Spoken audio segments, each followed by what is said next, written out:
Good morning and welcome to another episode of Dice Tales. This time it's a continuation of my Kings of War Vanguard stories, and this is the third game in the campaign. And this time it's two evil forces. It's the forces of the Orcs versus my forces of the NightStalkers. So using what I've learned from my last two games, I'm going to be trying different tactics, a slightly different squad build. I'm bringing two butchers. One's a commander, and I've still got my mounted Reaper. And I've brought a Shadow Hound now, dropped one of the mounted units, and a couple of those Howlers still bringing them. One Phantom, two Spectres, and one Scarecrow. So 200 points, being eaten up by the two large models this time. My first time out with two large models.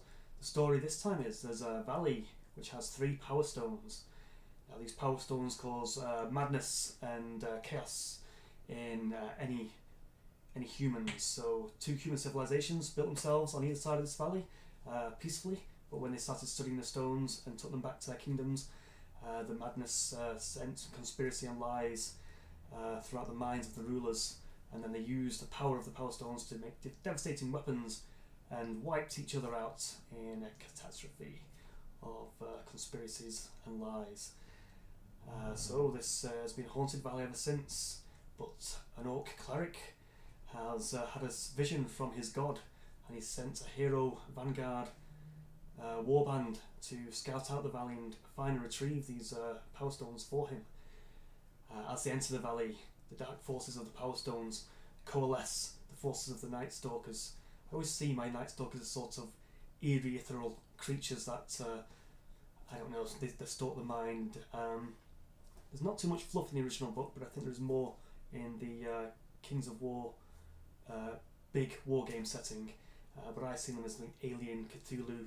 They can appear wherever they need to be. They're a little bit of cosmic energy, and they take on the form of nightmares. So they have a link to your corporal bodies, and they want to make you go mad and crazy and rip you apart with fear and fangs. So this is my terrain, 3x3 map, Rune Walls map. So 2 towers and 3 power stones. You can't see my mouse, which I'm going to try. That's why I tried to get away from OBS to be able to record my cursor, but we'll have to live with that for now. I'll work on experiment on other recording things in the future. So for now, this campaign story, so 3 objective stones, left, middle and right. This is a view of his side of the board, pretty similar, fairly symmetrical for me. What's that? This is his orc warband. So he's got an orc hero in the back there with a large sword. I think 3 normal orcs, no, 4 normal orcs, 1 mounted orc, 1 orc shaman, and that large figure with his arm in the air is a troll. So that is a scary looking model indeed, and these are very well painted. I think these are Reaper orcs. He deploys his sort of standard bog standard orcs and a shaman on the right hand flank, and he deploys his large hitter units on the left hand flank with nothing in the middle for him. I deploy some of my heavy hitters on the left. It's a butcher, a howler and a mounted reaper, a horror and a mounted reaper. Some in the middle, a butcher and a shadow hound, and my lesser ones just try and tie him up and keep him occupied on the right. My aim is to just focus on the left and the middle, and I don't know, yeah, keep him tied up on the right really. So first turn, power dice, not that great, it's just 3, but there won't be much combat, it's probably not going to be much you can spend these on. What I do is spend it to fatigue to give my Shadow Cat, who's my fastest unit, Shadow Hound, I like to call them cats, an extra activation, so he fatigues himself and he gets in touch of the first power stone. These are meant to represent 4-foot obelisks, which would block line of sight, but we haven't painted our scenery. That actually came with the game if you do buy the set from the Mantic web store. And I also use a power dice to clear the fatigue, so he's fresh and ready for the next turn as well. My squad scrambles down the cliff that they were on. No special climbing rules. No hindrances, it's just the movement up or down. My right grunts and warriors move into the forest, still out of range, so do much good here. And the next turn, much more power dice, that could be more useful. We might be engaging this turn. And here are some of the official tokens. So the last game, you saw me using found tokens from Ravenloft and other D&D games. These are the official tokens that have now arrived. So his orc charges my butcher in the centre. So he's denied me. He's not touching the objective, and I'm not touching the objective there. So at least I've denied him that. He causes 3 wounds on me, and then I retaliate, and I've got a pound feature, so I knock him down and cause 2 wounds as well. So that's a pretty good start. I think I'm boosted by my horror there in the background, which is giving me vicious, let me reroll 1s, which I think was useful, as well as the exploding 8s. Lots of rerolls is always very good. As I've wounded him and knocked him down, this is my chance, so my Mounted Reaper charges in and finishes him off, and he now has an ally bonus, because obviously my butcher is in combat with him as well. So that's me taking out one of his orcs. His wizard comes along the rocky edge of that circular tower, and my Shadowhound has run around and is now touching the... So that's not my mounted Shadow Reaper, I don't believe. And he's touching the middle objective, so he's scoring me lots of points if I can keep it uncontested. So he shoots at me. I think it's a miss. I think I might make my save throws there. My Spectre moves on the right. We could claim I can't see the orcs because that objective token is meant to be higher, so he's saying he's behind that and behind the border of the woods there. So I end up shooting at the wizard and causing 1 wound, which is nice for a Roly Warrior.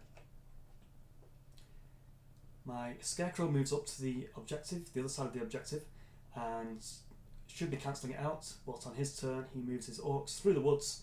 Doesn't get a charge bonus because of the rough terrain, and slays. This is just a grunt, so when they take wounds they don't get nerve tests, they just go out of the game. Next turn, a few power dice, and he's got lots of power dice. That could be scary if he's in combat, so his troll must be getting into combat on the left hand flank. So let's see how that's going to get on. So this is an overview. His troll has engaged my mounted one, and I've got another Shadowhound who's scoring me the centre objective. So, and I've flown my Spectre, who's been out of range so far, but he's hiding behind that tall obelisk in the middle, and he's ready to, hopefully, once he's activated all his, it can move safely and claim that centre piece, because I don't think I'm going to have too many pieces on that centre objective in a moment with that troll. And I need to get my butcher, who's wounded, get him to fight as soon as possible before he gets taken out himself.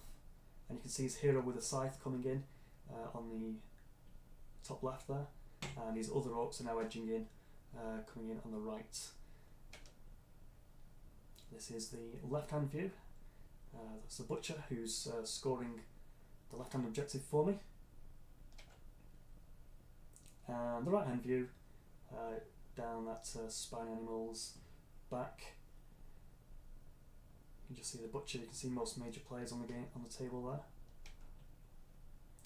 Right, his troll has killed my mounted reaper. So next, my other butcher leaves the objective and charges the troll. Doesn't take him out, but he knocks him down. So this is my chance for my commander butcher to move in, though it does deny me the centre objective. But as I say, I've got that flying Spectre who can move around and fly over all these people and get into base contact to touch that magic obelisk and score me those magic points. So my butcher commander here, the purple one, finishes off the troll and takes off the board. So that's 2 large units against his 1 large unit. That's how you take them out. His orcs are now cleaning up my Spectres. I did get a shot off and killed one of his orcs, but another orc came through the woods and has now killed my Spectre, so he's now got full control of the right flank. I've lost 2 Spectres and a Scarecrow down there, and he's got 2 orcs coming up. So this is the other orc coming up. Looks like it's been wounded. So my Spectre went down fighting. Right. I have to... They're quite fast, these butchers anyway. Well, fast enough anyway. One of them leaps over the bony skeleton terrain there and engages the shaman, orc shaman. My other butcher, commander butcher, is engaged with his commander, but because he's got inspiring, I can pound him and I can knock him down, but I can't finish him off. I can wound him, I can knock him down, but I can't finish him off because I can't get another unit in to get another attack.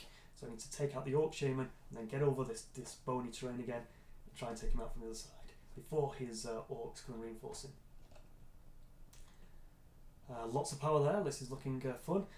One of the aspects of this scenario is when your commander is near the centre power stone, you get an extra red dice to throw. So I've lost the red dice because I've lost one of my reapers, but I've gained it back again for being near that centre objective. Also, if you're a spellcaster, these power stones increase your range.